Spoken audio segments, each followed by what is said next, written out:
Hi everyone. I'm running a little bit behind today, so I was supposed to go live a little bit earlier today, but my day is running a little bit differently, not as I expected. But hopefully, we're gonna get a lot of value today. So, welcome to Coffee with Ksenia, another episode. And here, I teach strategies for you to make at least 5K a month to get fully booked. I am Ksenia Pro, I'm a photography educator, and today we're going to talk about a very important subject, and it is 5 killer poses for you to sell more photos from your maternity photo shoots. So I'm going to share my 5 go-to poses that sell every time, because I feel like that's how you can actually get more income per client per session by providing more of a variety of poses and the quality of poses, providing that wow factor. Okay. Hi, everybody who's joining me right now on Instagram and on YouTube. Say hi in the comments if you're here, because I love being here with you.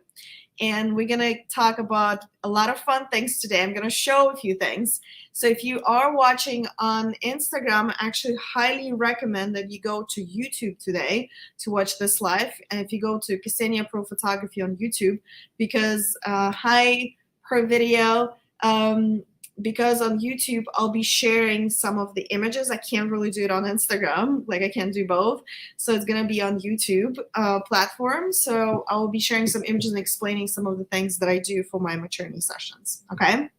So again, for those of you who just joining, my name is Ksenia Pro. I'm a photography educator, and I'm teaching here how to start making at least 5K a month as a photographer and how to get fully booked.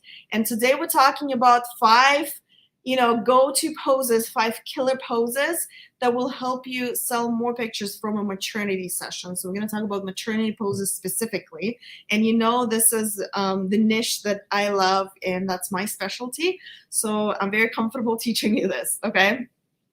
So I love doing maternity photography. I think it's a great niche. And I'm not saying that everybody should do maternity photography or become a maternity photographer. You should find your own niche where you feel comfortable, where you feel like an expert, what you love actually doing.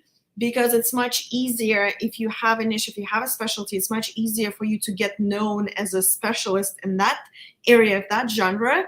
And that's going to make it easier for you to start making at least 5K a month to get fully booked as a photographer. And there's multiple reasons why maternity specifically is a great niche in terms of business and the art and the meaning behind the portraits that I create. But we're not going to be talking about this specifically today. We're going to focus on the actionable item. We're also not going to be talking about posing in general, right? That's too broad of a subject. And I'm trying to stay on point today. And also, we're not going to be talking about how to sell your work and all of that. So we're going to talk about it probably on another day. So today we're going to focus, like I said, on a quick actionable item. I'm going to show you 5 poses that I do almost for every maternity session with small variations, but they sell every time. So even if you learn these 5, you're going to be set for like your next maternity sessions, for example. Okay. I feel like once you know what you're doing, like if you have the confidence to do those 5 good selling maternity poses, you're set for your maternity sessions, because you will get confidence that you can nail every photo shoot, every maternity photo shoot that you have with a client, no matter what type of client you're working with. Even if with the most complicated clients, if you can nail those poses, they will be so happy with the pictures. Okay. And also, you'll know that you can sell at least like 10 images from a session. So you can create a beautiful gallery with a variety of shots that's going to sell for your clients. And you will also have the confidence that you have, the core poses that you kind of need to go through. So once you do those, you can add variations on top of those, core poses. So it's going to create even more variety. And once you're done with the core poses that you do for the session, then you can go and experiment with some other things. So try out some new things, get more creative, include more props or some complicated lighting and all of that. But once you nail down like the core poses, you can actually go try something different, because always when you experiment, when you haven't done something, I usually leave it to the end, just because there is no guarantee that those pictures will come out exactly the way I envisioned them, or the client will even like them, you know? So I always do my go-to poses first and then leave like something a little bit different for the last, for most of my clients. And also, I want you to have a structure to your shoots. It's much easier when you kind of know, when you have like somewhat a workflow, right? In posing especially, because how many of you have this like brain freeze when it comes to pose? So you did like 2 or 3 poses that you kind of like thought about in the beginning of the session, and you're like, what do we do next? We already done this, this, and that. I don't know. And you're getting kind of like brain freeze. So a lot of photographers have that. And that's not a fun feeling, because you almost kind of like feel panicky inside, because you're supposed to lead the photo shoot, right? Because a lot of clients, they don't know how to. So when someone says like, I have it, right, in the comments, I mean, it happens to me sometimes, I have to be honest. As long as I've been doing photography and I'm pretty good with poses and I can come up with poses on a whim quickly, some clients are tougher than the others. So for me, it happens when there's a client who can't really do a lot of things, especially with maternity. Like some clients, they're getting like heavier, or they're getting pains, or they just generally uncomfortable. So not a lot of things that you can do. So all those like creative fun poses that you see on Instagram, not every client can do those. Let's be honest, okay? So I try to do my basic simple poses first, but they still look beautiful, and some of them look dramatic. And then we can like transition to something like a little bit different if the client can do that physically. Okay, perfect. And also, like I said, by knowing those core poses that you have like embedded inside of your mind, that if you wake up in the middle of the night and they ask you to go do a maternity shoot, you know, like, okay, pose number 1, 2, 3, 4, we done. So I want you to get to that, like automate this process inside of your head, so you can always refer to those poses in case you get a brain freeze, or in case you have a client who can't really do a lot of things. So you have to kind of like come up with something simple solution that still looks pretty and looks beautiful and dramatic in the pictures. So let's actually start talking about those poses. But first, let me say this. So there is a misconception, a lot of photographers, and just like overall, there's this idea that you need to know like a lot of different poses, like hundreds of different poses, in order to like create a photo shoot that actually you can get more variety, and it's actually going to look great. But it's not true. Like, honestly, first of all, it's exhausting doing too many poses with one client in one photo shoot. It's exhausting for you, it's exhausting for your client. Second of all, it's, you know, especially when you're just starting out, it's hard to learn so many poses all at once, because you will not remember any of them if you try to do like 20 new poses in a photo shoot. Even if you like have a reference, so that's a good idea to get like reference pictures as a mood board on your phone, or you can print them out as well. That's a great idea. However, unless you repeat them over and over again, the same poses, you will not remember them, because once you look at the picture, you try to recreate it. Sometimes you get it, sometimes you don't get it exactly right. And then if you don't repeat it over and over again in the next month or so, you will not retain this pose in your mind, because it has to be, so you have to have a visual reference first. So that's why I recommend like go look through a lot of pictures, right? Pick maybe like a handful of poses that you try to do with your clients. Maybe try to start with like 3 very strong poses that when you introduce into your workflow, nail those, and then add on top of that. And the rest of the poses could be just like whatever, like basic, okay? So that's a better way of learning, you know, the posing, because otherwise, thank you per video, you say absolutely right. Because otherwise, you just setting yourself for failure, because you're trying to when you pull like those mood boards with multiple images, sometimes those images, I mean, most of the time, those images are from different shoots, from different photographers. There's no way somebody did all of these poses in one photo shoot. Not unless you're working with like a super top professional model and she knows how to move and you just take pictures, you know? So that's not the reality with most of us here. So let's be realistic, let's be honest.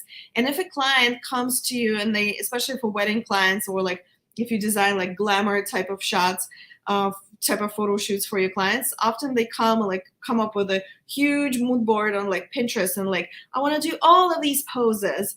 But what I talk to my clients, like, yeah, this is great, we're just going to take it as inspiration, but keep in mind that every photo shoot is different and every client is different. So I love I'm going to keep in mind that we're going to try to recreate some of those poses, but it's not realistic, first of all, to recreate all of these. Second of all, some of them may not work for you specifically. So we'll see what works for us for this specific outfit, for you as well. So some of the poses may not be as comfortable for you, and we'll see what works for you, and we'll create something different, something unique. Okay. So coming back to maternity sessions, with maternity clients especially, it's hard to move through a ton of poses just because of the physical limitations, because they can't move as much, and I don't want them to move as much because they're already uncomfortable most of the time. Some clients come and then they just like feel like fish in the water and they just like do all of the things they could have done without the belly, right?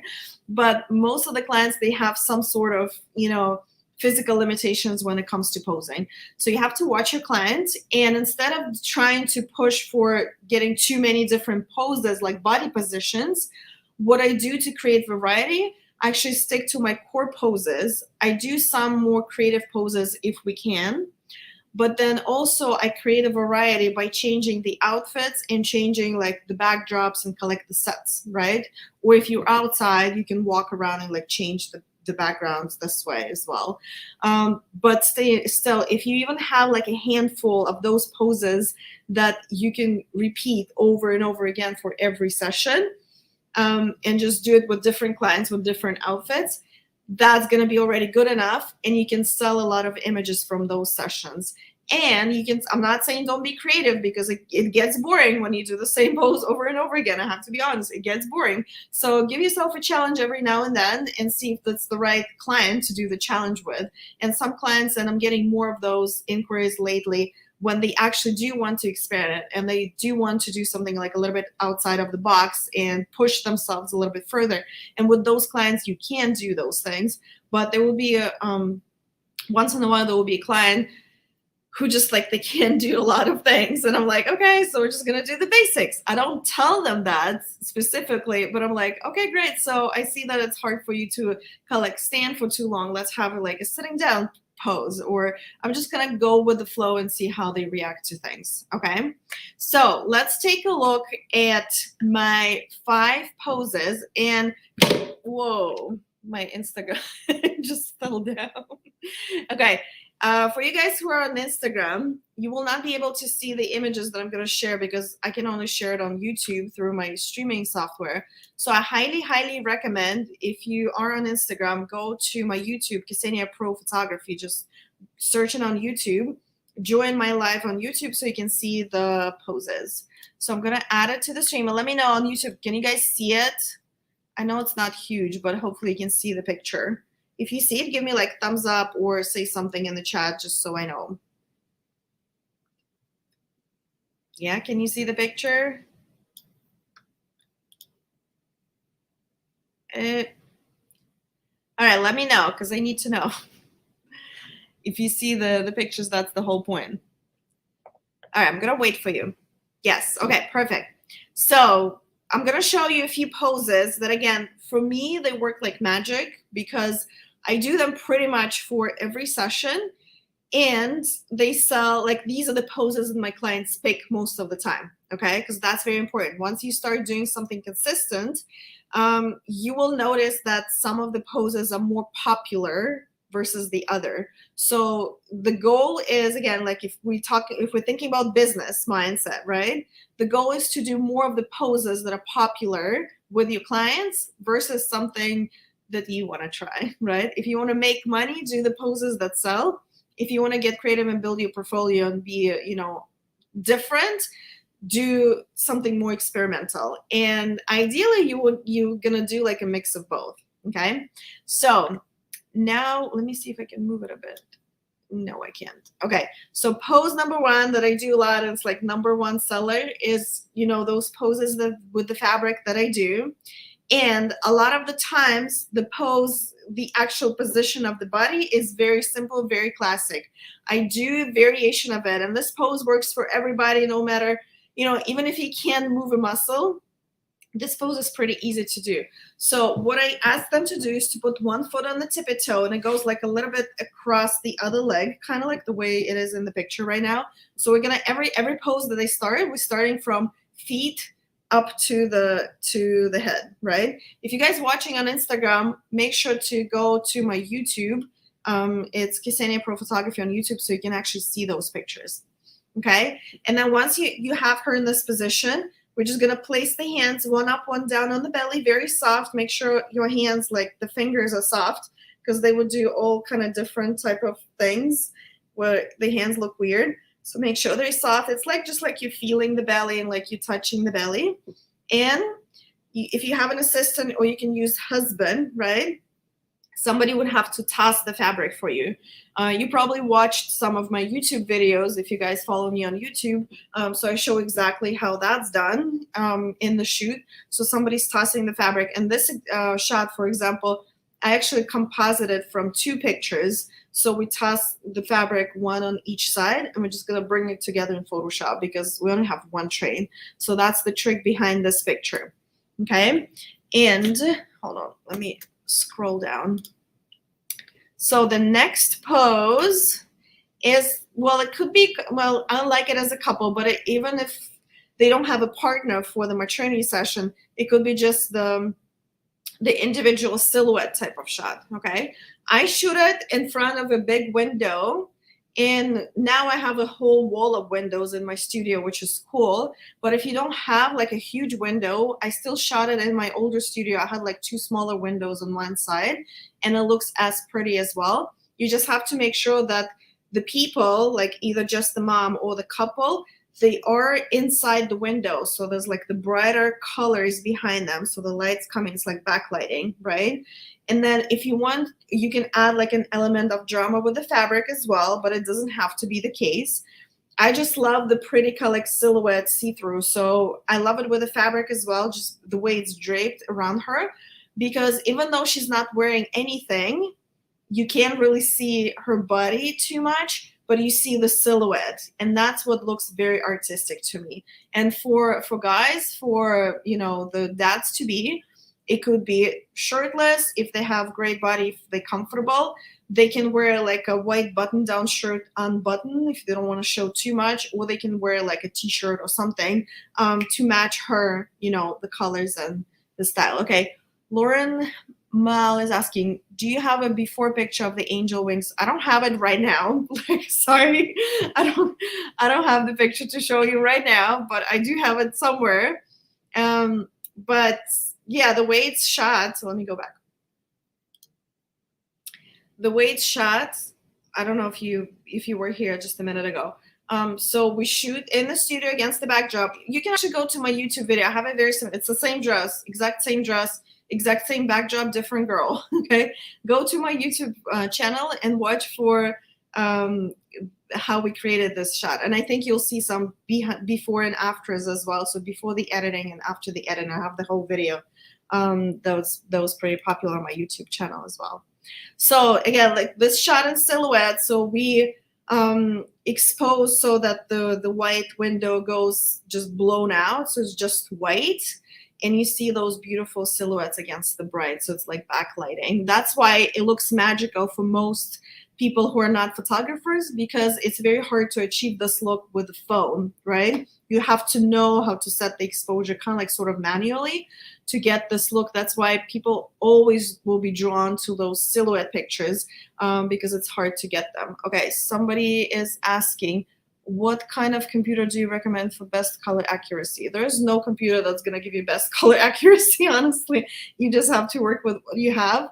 I mean, I love Macs, but again, depending on what's the color accuracy? That's the question. What is it? There's no such thing, I think. It just depends on your work. And also, if you're trying to print your work, then make sure your printer is set up to match your monitor. Or if you're working with a lab, that's another question. And just see different monitors, like if you look at the screen on your phone versus the screen on your computer, the colors will be different. You just have to deal with it. So let's leave all of the questions, especially that are not, they're off topic, to the end of the stream, of the live. And if you guys watching me on Instagram, highly recommend go to YouTube at Ksenia Pro Photography, because this is where you can actually see the pictures. Okay, so let's go to pose number 3. And that's that overhead shot, overhead pose, right? So the idea is that the mom-to-be, she's on her back on the floor usually. And you can do it a different way. You can use the dress around her to create that drama, just the way I did it here. Sometimes you would have to Photoshop extra fabric on the edges of the frame, because the dress is usually not big enough. So you have to fill in the frame in Photoshop to give it like more drama. But make sure it looks great around her at least. You've seen those shots probably when it could be maternity shot, it could be something else, like bridal shots too, with the dress, or she could be in like surrounded by a lot of flowers, and you can use fabric. So just get creative here. You can just create like some drama around her. But the idea here, or it could be even like, I do those overhead shots when they're like in the milk bath too. So it's like a similar idea. So it's a shot from the top, right? So again, like that's just a different perspective. Clients are not used to those type of pictures when they take the everyday selfies and all of that. And also looks creative, and composition looks great, and it gives you drama around the mom-to-be, right? So you can use different tools to create that drama, but this is the idea behind it. So in terms of posing, this could be a little bit challenging. First of all, it's challenging for you and for your client, so I try to nail these shots as quickly as possible, because I need you to know, in terms of safety, it's not comfortable for her being on her back, especially on the hard surface. And the baby may be kind of like shifting, moving around a little bit as well. So what I do, like the process, right? I let her sit down first on the floor. So she's sitting down before she lies down. While she's sitting down, like she needs to adjust every time we're changing the positions, especially if she's heavily pregnant, if she's like past 34 weeks. Sometimes I get those clients too, even though I do recommend scheduling it a little bit earlier. It's easier for everybody. When the belly is a little bit heavy, it's hard to move around. So I sit her down on the floor, just kind of sit comfortable. We open the dress around her before she lies down. So we kind of like adjust most of the things. Then I help her, like I support her back with my hands. So she kind of like lays down, gets comfortable, right? And then usually what I do, I create a little bit of a body twist. So I try to see so that her face turns into the light a little bit. See how like here she's angled. So the light is on the side where she's looking at. I think my video is mirrored. So it's like this way, she's turning into the light. And then the belly turns away from the light usually. So it's like a twist. So you twist your body, your face away from the belly a little bit, slightly bit, okay? Some clients would do it a little bit easier than the others, but if she lies kind of like straight down like this, I think it wasn't comfortable for her specifically, because we didn't do that twist too much for this picture, but it still looks pretty. And you as the photographer, you need to set yourself as well. So you need to step up onto something, because I don't want you to take this picture too close to her in 24 millimeters, because you can't do it with just your height, depending how tall you are. I'm not very tall, I'm 5'2". So it's challenging for me to do it from my height, because it's too close to her face, and I need to zoom out too much. So it gets like distorting. So I don't like shooting it at 24 millimeters. It's still gonna be pretty wide. So it's closer to 35 usually when I shoot it. So instead I step up I have this white cube. It's like 2 feet up, 24 inches up. so above the ground, and just kind of hang over her a little bit. You can have like a little step stool. You can come up with some things, or like just a regular stool. It doesn't have to be anything fancy. And also I stand kind of like behind her back. I mean, behind her face, behind her head.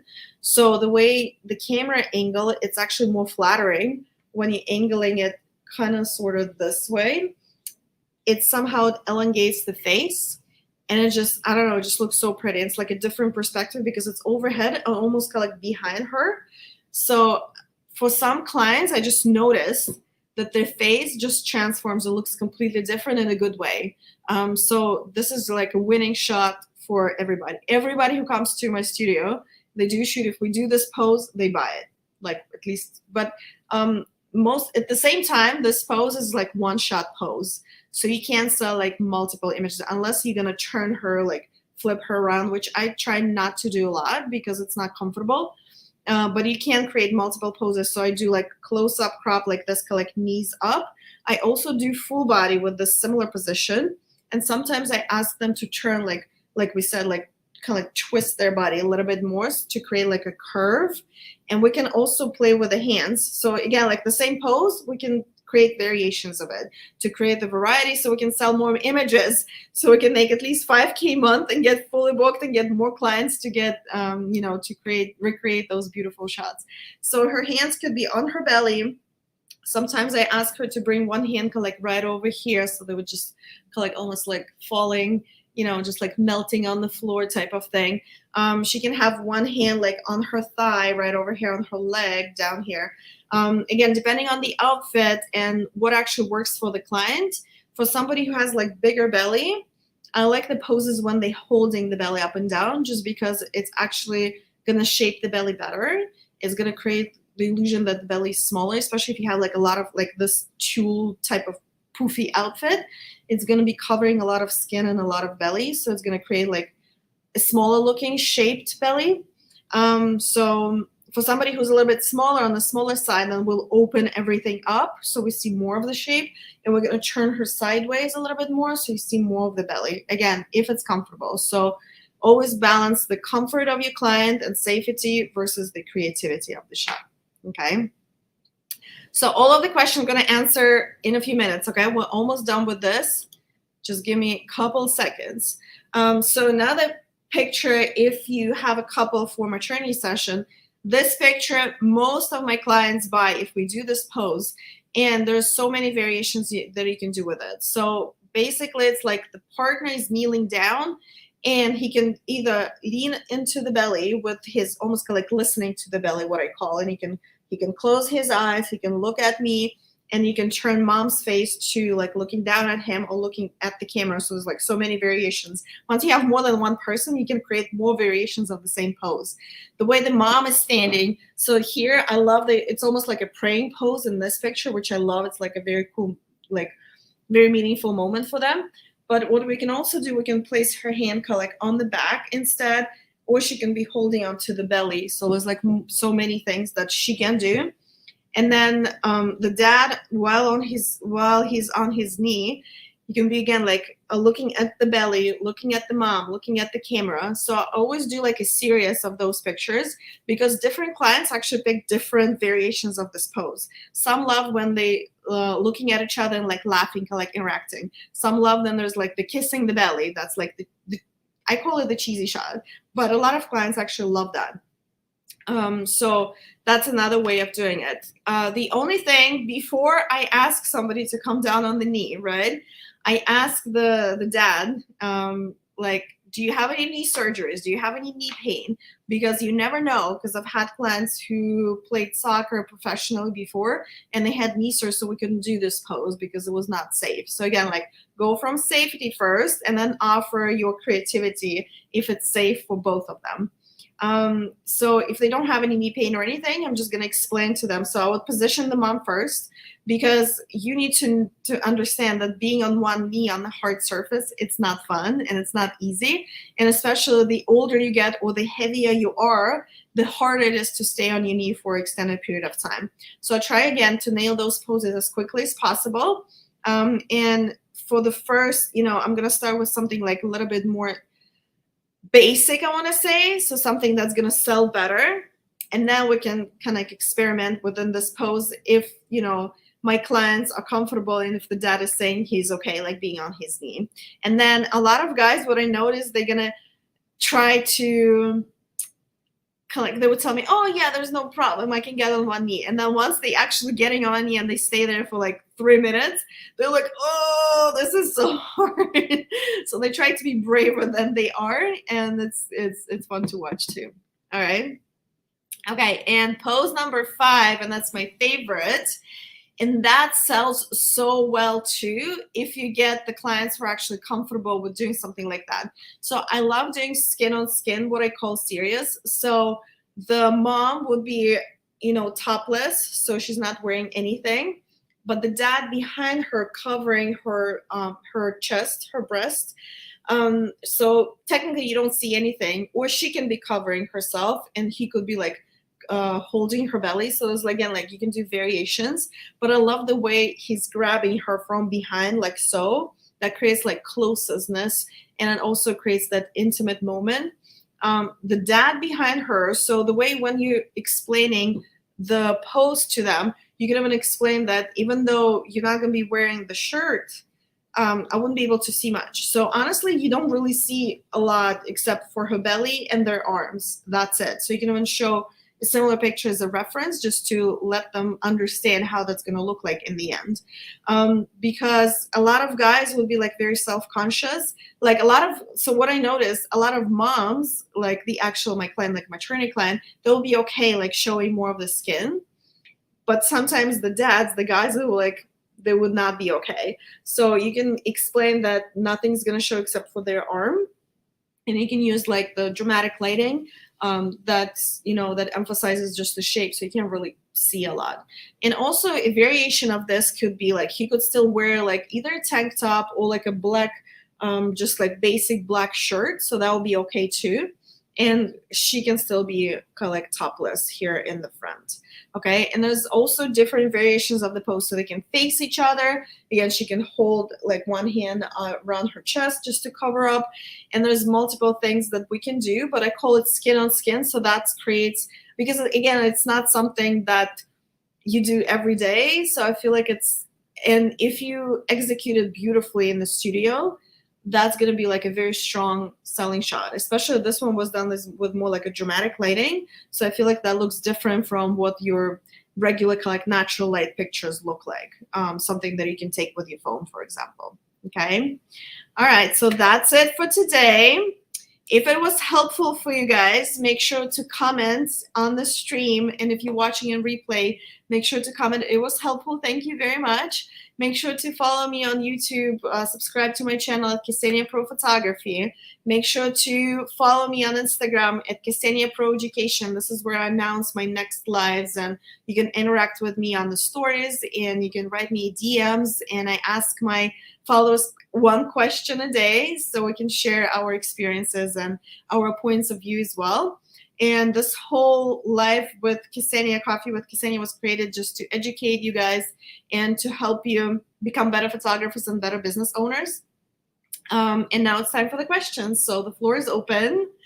Michelle says, bravo, it was helpful. Thank you so much for being here. Okay, I saw some questions. Let me just go through them real quick. What week of pregnancy is the best for the pictures? So what I tell my clients is, ideally, so for most clients, again, it differs depending on the body type and if it's like the first pregnancy or not. But for most like first-time moms, for example, there'll be 30 to 33 weeks. This is when they look the best, like the shape is already showing, but it's not too big and they still not super tired. So they can still kind of like enjoy the session. That's what I want them to do. Pure Video says, thank you so much. You're so real. I am like, I'm a real person. Okay. So, in terms of the best time to do a photo shoot, however, like 30 to 33 weeks would be like perfect, ideal, right? But, sometimes, it could happen earlier or later. So I would always say like 28 to 36 weeks is like acceptable.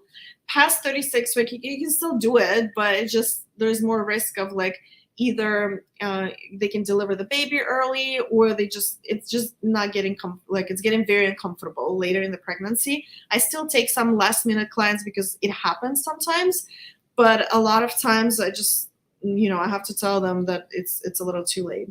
Okay. Okay, let me see another questions. Her video says digits. Okay, I don't know what the question was. Okay. Michelle says, is there a better time of the day to shoot? Well, it depends where you're shooting. So you're the photographer. So the time of the day will depend on the lighting, the location, and just the timeline of the day, for example. So I can tell you the best time of the day to shoot in my studio, but you're not shooting in my studio. You know what I mean? So see what space you're working with. If you're shooting indoors, if you're shooting with natural light, let's put it that way. If you're shooting with natural light indoors, see when is the best light, when it's not maybe direct light through the window, but it's still enough light. So you still have plenty of light to work with. If you're going outside, I would say usually it's like either morning or late afternoon, just because the light is a little bit softer.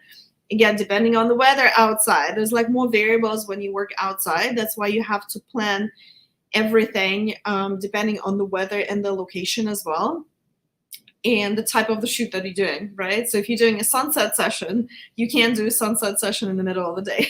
So the best time to shoot the sunset session is at sunset.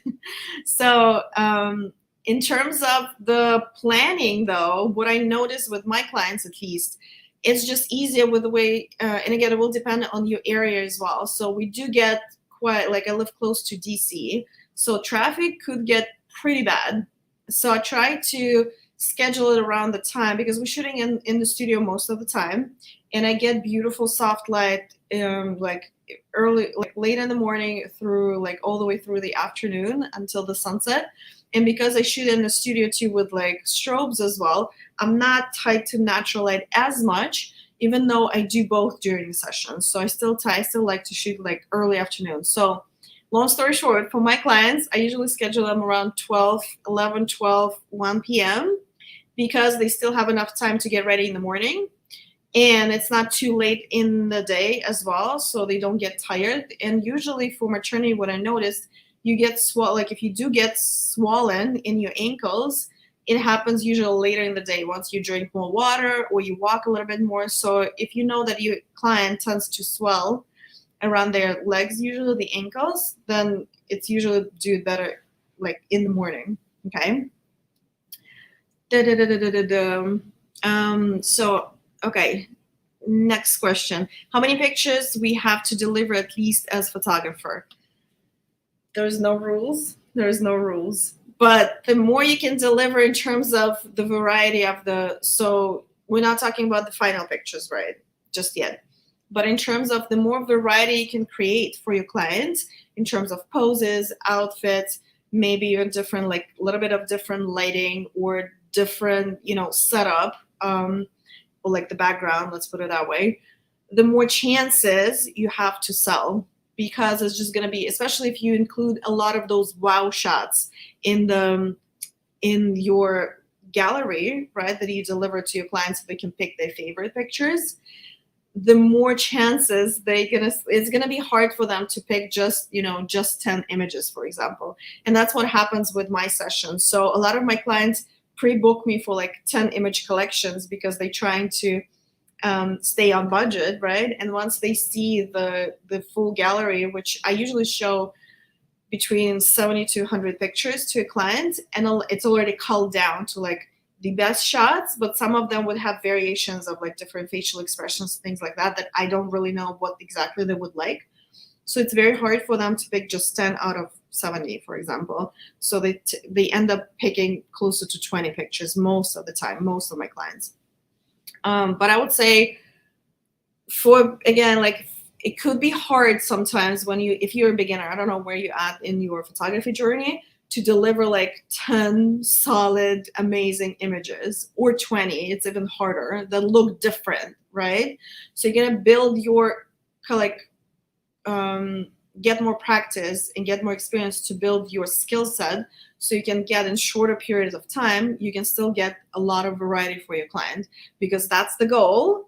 first of all, it's going to be better for your clients because they're going to get, instead of having like the same variation of the same pose in the same outfit, they're actually going to have a variety of different poses that looks like, a beautiful gallery. And also for you, it's good because you can sell more, because that's the point of what we're trying to teach here. Okay. Does it answer your question? I would say shoot so you can deliver at least 10 good, like final images, but always shoot more. But I'm not saying overshoot. So don't shoot this like a lot of the same thing. That's not the point, because it's just going to give you more work of culling down your sessions. Instead, we're trying to create more variety in terms of poses, different like backgrounds, different outfits, picture with as a couple, individual shots, and all of that. Okay. Lauren is asking, your silhouette shots, when you expose and blow out the background, does it affect the look of the fabric with you shooting white on white? It does. So it depends on how harsh or soft the light through the window is, right? So my light here is pretty soft and pretty even. So that makes it a little bit easier to work with. So you can still capture those, a lot of tones, right? So white on white is not easy, and white fabric, sometimes it gets disappeared. But you can always go into Lightroom and just tone down in the highlights. And what I do sometimes later in Photoshop, when I do like the final touch-ups, when everything is done, I go and do it one more time. Like there's Adobe Camera Raw, I think. It's a filter in Photoshop, so you can do that as well. So it's basically the same as Lightroom. So you can go and tone down the same settings as on Lightroom, for example. And I tone down the highlights a little bit more. And I also add, I think it's like details or something, just to create that kind of like the crispness of the fabric, let's put it that way. So you can see more of the folds of the fabric so it doesn't disappear in the background, okay? And then with the brush, with like the masking in Photoshop, I don't put that effect on their faces, on their bodies, but just on the fabric and sometimes on the background, so kind of like blend it in a little bit, just so you see more of the details. Add texture, maybe texture. Yeah, I mean, I have it as an action, so I can't remember exactly what I did when I did that. Yeah, I think it's texture, maybe a little bit of clarity, and I just tone down the whites and the highlights. But don't make it to the point that it looks dark and muddy. It could be like pretty, because it still looks pretty bright here. Let me see. Yeah, and see how like the window looks bright on top. So it's clear like it was darkened a little bit, but it still looks natural to me. Okay. Do you edit in RGB, sRGB, I think you're asking, or Adobe Color? Good question. I think RGB. I'm pretty sure it's an RGB, but I have to double check. Okay. Okay, love the actions. Yes. Okay, perfect. Privity is asking, are you editing the pictures frequency separation or more dodge and burn? Well, why do you have to do either? You can do both. I do. There's just different techniques, and everything that I do, it's very simple in a way, because every technique can be taken, because I know how to edit like those magazine style beauty shots when you do frequency separation and you make sure everything is like perfect, but it takes 3-4 hours to edit one picture. Like, it's not realistic for everyday photography, right?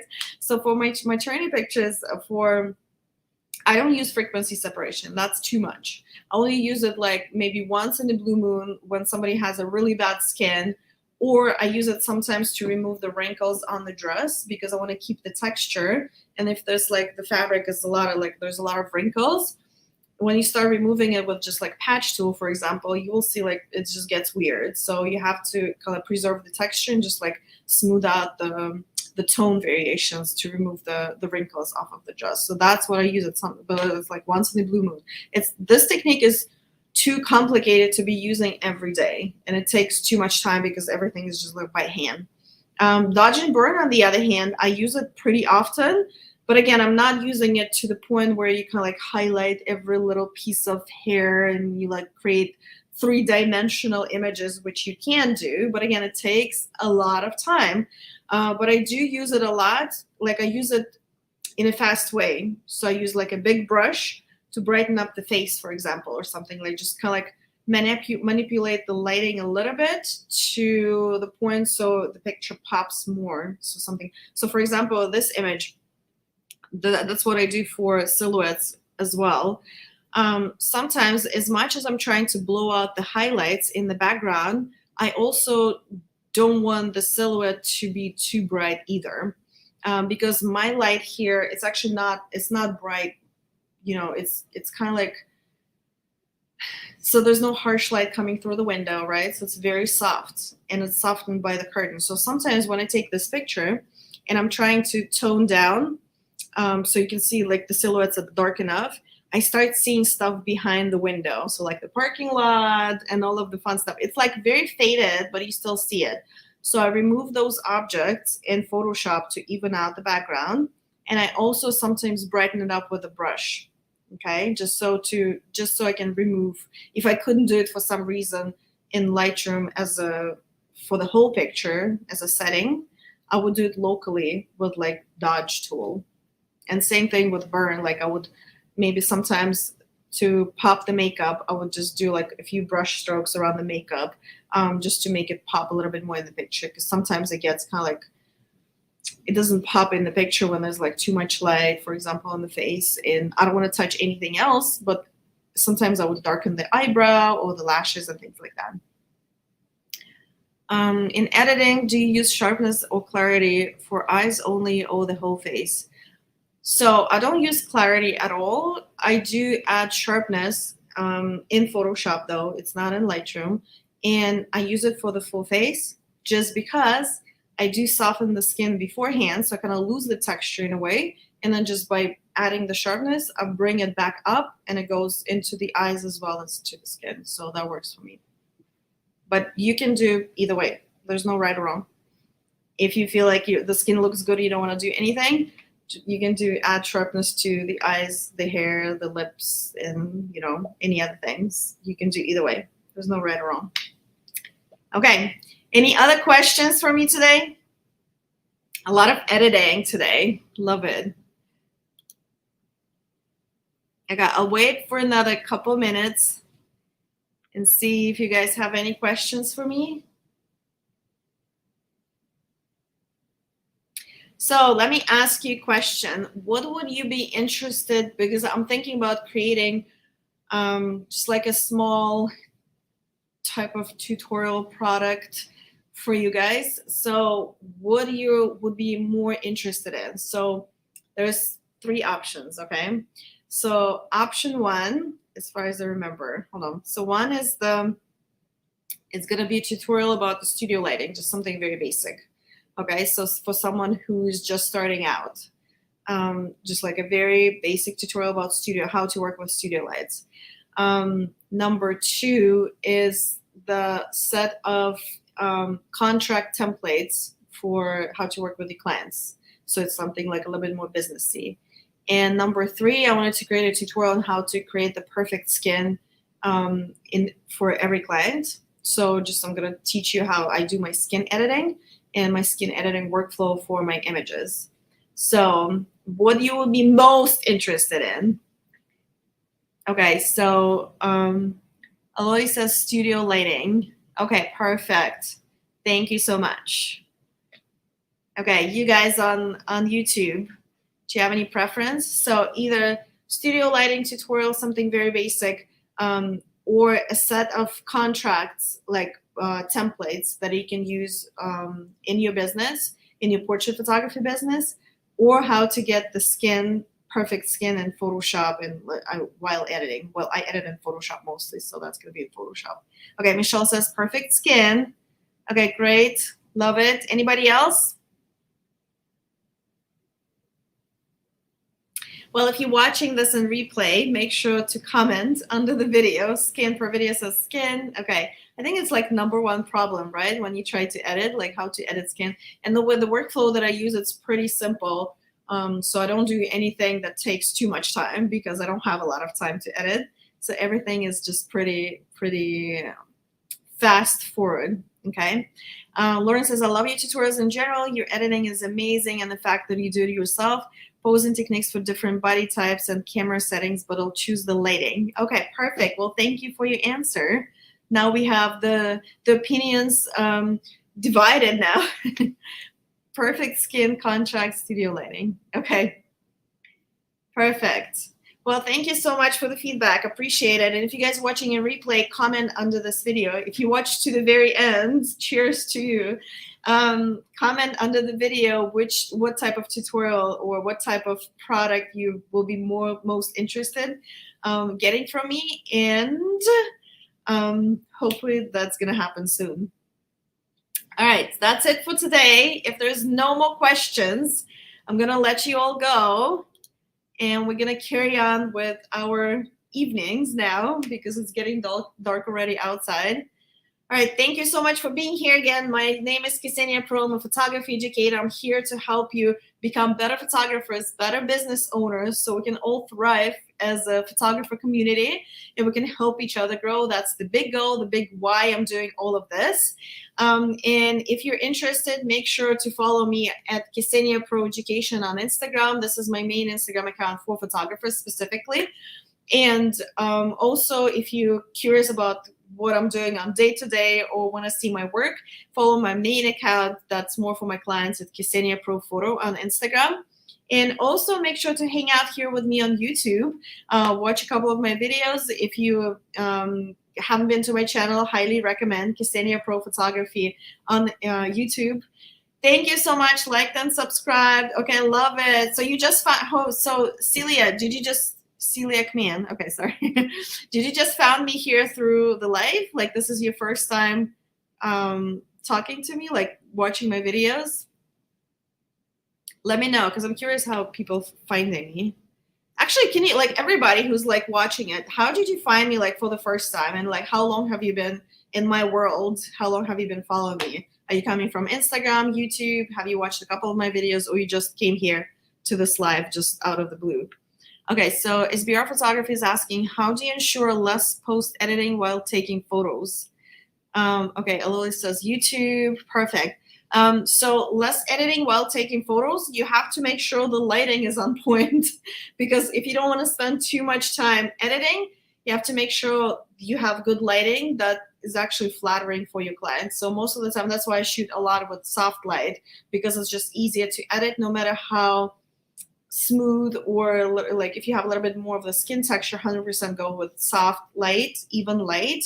For somebody who's a little bit younger and they, you know, they could be like a little bit more forgiving in terms of lighting, you can use a little bit more dramatic lighting. But again, just keep in mind that it still is going to require like a little bit more editing later on. So see, like, man, you just, okay, so welcome. This is your first time. I love it. Okay, so videos on YouTube, Michelle. Winsome came here from YouTube videos. Okay, perfect. Well, spread the word, you guys. If you can share this, either this live stream or any of my videos with your, you know, social media, with your friends. If you have any photography friends, bring them on board. Like the more people we have, the merrier, because we're gonna have more different questions. And I love taking questions from you. As much as I love delivering the content that I kind of came up with, it would be great to actually help you talk about the things that you are interested in. So bring more people in. We're gonna have a party next time. Okay. Well, thank you so much today. So Michelle says your YouTube video shooting full mini sessions before it's full. Okay, perfect. YouTube, love it. Okay, well, cheers to you, YouTube. I'll see you in the next video. We're actually going live this Thursday at, I think it's at 3 p.m. So come hang out with me if you have an hour to kill. I will be happy to see you here and see you next time. Bye.